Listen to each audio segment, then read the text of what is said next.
Daniel chapter 2. One night during the 2nd year of his reign, Nebuchadnezzar had such disturbing dreams that he couldn't sleep.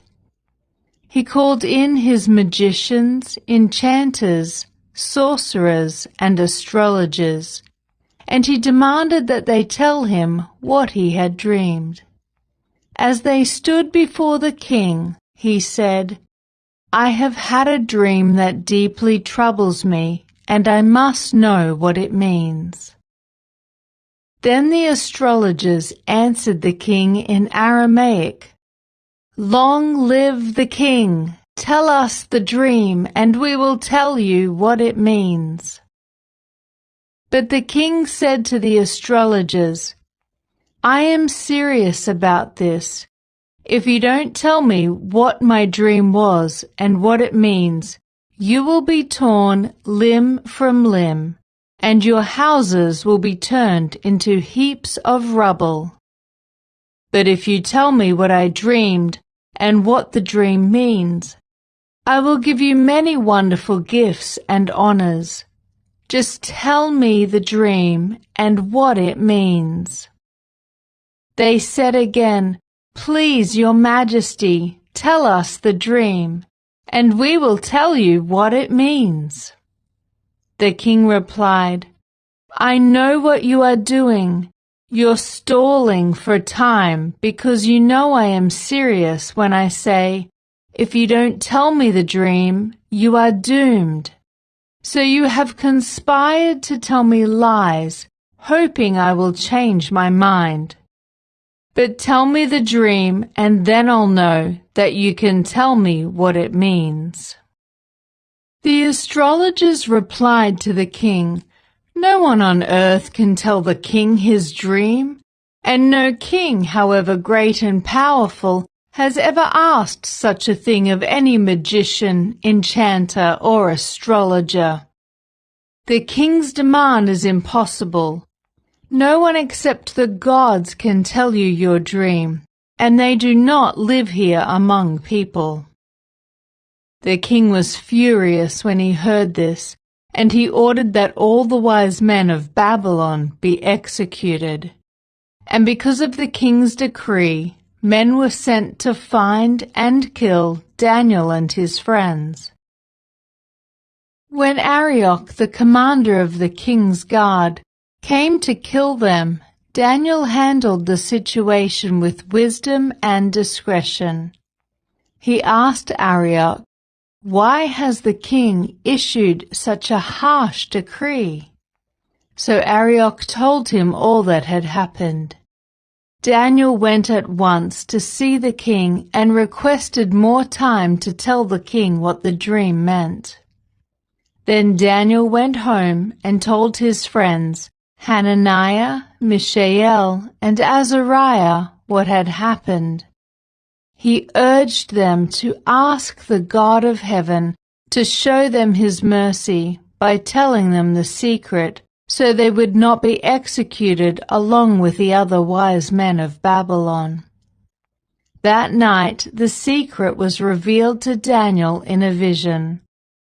Then Daniel praised the God of heaven. He said, "Praise the name of God forever and ever, for he has all wisdom and power. He controls the course of world events. He removes kings and sets up other kings. He gives wisdom to the wise and knowledge to the scholars. He reveals deep and mysterious things and knows what lies hidden in darkness, though he is surrounded by light. I thank and praise you, God of my ancestors, for you have given me wisdom and strength. You have told me what we asked of you, and revealed to us what the king demanded." Then Daniel went in to see Arioch, whom the king had ordered to execute the wise men of Babylon. Daniel said to him, "Don't kill the wise men. Take me to the king, and I will tell him the meaning of his dream." Arioch quickly took Daniel to the king and said, "I have found one of the captives from Judah who will tell the king the meaning of his dream." The king said to Daniel, also known as Belteshazzar, "Is this true? Can you tell me what my dream was and what it means?" Daniel replied, "There are no wise men, enchanters, magicians, or fortune-tellers who can reveal the king's secret. But there is a God in heaven who reveals secrets, and he has shown King Nebuchadnezzar what will happen in the future. Now I will tell you your dream and the visions you saw as you lay on your bed. While your majesty was sleeping, you dreamed about coming events. He who reveals secrets has shown you what is going to happen. And it is not because I am wiser than anyone else that I know the secret of your dream, but because God wants you to understand what was in your heart. In your vision, your majesty, you saw standing before you a huge, shining statue of a man. It was a frightening sight. The head of the statue was made of fine gold. Its chest and arms were silver. Its belly and thighs were bronze. Its legs were iron, and its feet were a combination of iron and baked clay. As you watched, a rock was cut from a mountain, but not by human hands. It struck the feet of iron and clay, smashing them to bits. The whole statue was crushed into small pieces of iron, clay, bronze, silver, and gold. Then the wind blew them away without a trace, like chaff on a threshing floor. But the rock that knocked the statue down became a great mountain that covered the whole earth. That was the dream. Now we will tell the king what it means. Your Majesty, you are the greatest of kings. The God of heaven has given you sovereignty, power, strength, and honor.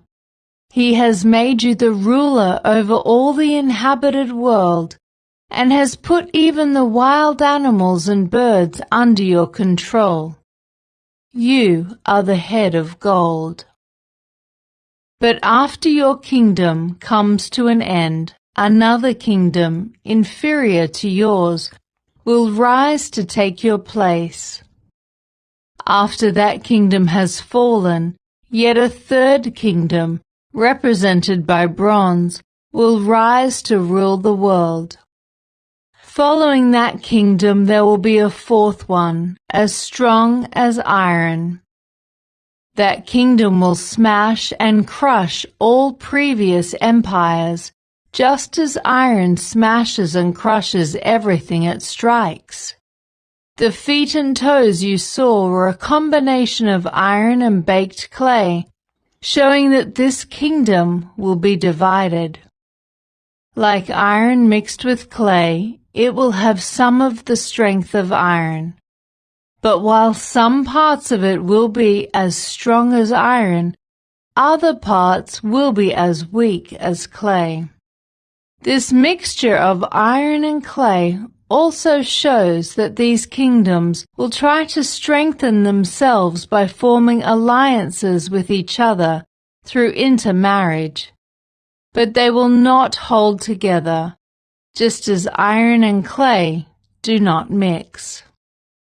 During the reigns of those kings, the God of heaven will set up a kingdom that will never be destroyed or conquered. It will crush all these kingdoms into nothingness, and it will stand forever.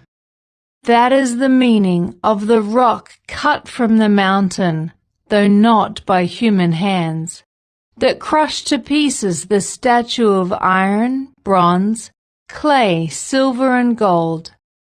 The great God was showing the king what will happen in the future. The dream is true, and its meaning is certain.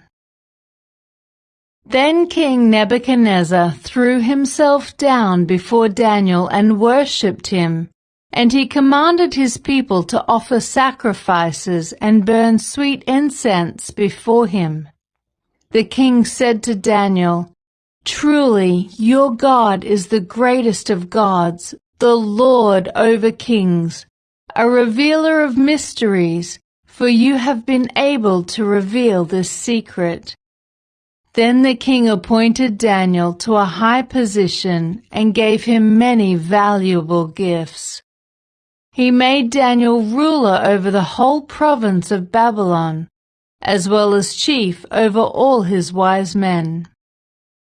At Daniel's request, the king appointed Shadrach, Meshach, and Abednego to be in charge of all the affairs of the province of Babylon, while Daniel remained in the king's court.